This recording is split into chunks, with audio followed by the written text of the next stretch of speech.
Hey, this is Sam from Family Handyman, and welcome to Under the Hood. Today I'm going to show you how to change out your cabin air filter.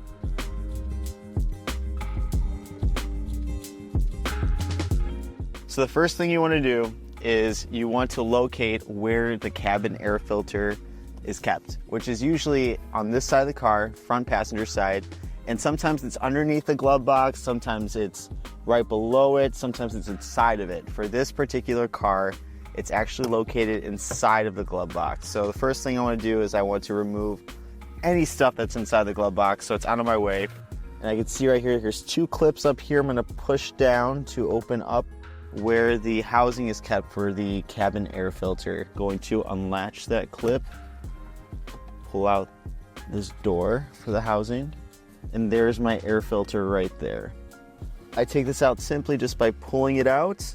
I'm going to try to keep it facing up too, because there's probably going to be dirt in it. I don't want that spilled out all over the vehicle. Yep, so this definitely needed to be replaced. So I can just toss that. Okay, now that the old air filter is removed, I'm going to replace it with this brand new one. And I'm simply going to just slide it into the housing slot, just like that. I'm push it all the way back so it fits in. Put the housing door back on. Put this cover back on. All right, we're good to go. All right, guys, thanks for watching. For more Under the Hood videos, click on the link in the description below.